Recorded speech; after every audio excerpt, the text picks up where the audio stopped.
cupboard. My name is Kaylee, and today we're going to be making this really cute Dollar General DIY nativity. So I picked this up at the Dollar General. It's $3 and it's just in the DIY Christmas crafting section. It comes with several pieces and they slide into like an almost rail system, if you will. So there's the nativity with baby Jesus and Mary and Joseph. There are the three wise men, the sheep, the camel, and then the shepherd.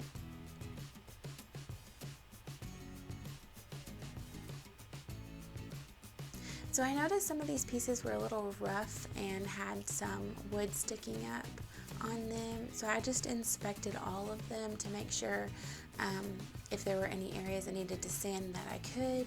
And I got out my Dollar Tree sanding block and just went over those edges to smooth it down a bit before I paint them.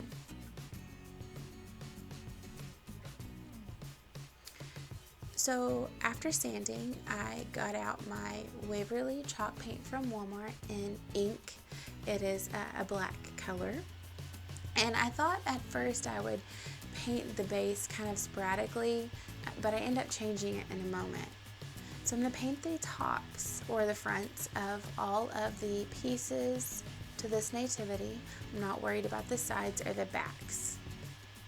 You'll see why in a minute. Now I use my heat tool to dry these pieces in between, just to help speed things along a little bit. Chalk paint dries really fast, but the heat tool helps a lot. So now I'm going to go back in and I'm going to sand the edges of every piece of these nativities set pieces, if you will. So I want it to look like it is weathered and rough and worn. I had this idea once I painted the base and I wasn't happy with it. I thought I would go back and just, sand the edges. Take some of that paint off that I put on to give it a more rustic look. Now I used the block on the edges, but then I went back with a sheet of sandpaper to get in all of the creases and the finer areas that my block wouldn't fit. This did take a little bit of time.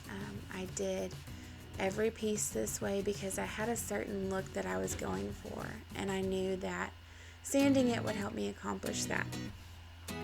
I feel like when you sand it and you take off the paint at those edges of the points and the creases, that it really makes it look more high-end and something you would find at a Hobby Lobby or maybe like a Home Goods.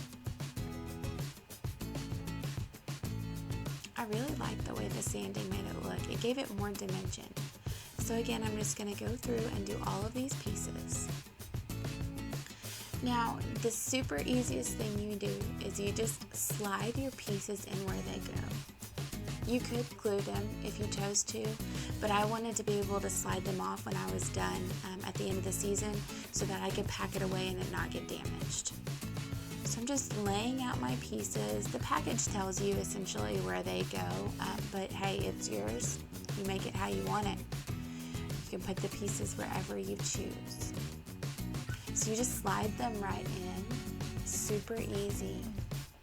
This DIY did not take that long. The longest part was sanding everything. And for $3 and some paint that I had on hand, sandpaper I had on hand, it came out looking really, really good. I was really impressed with this.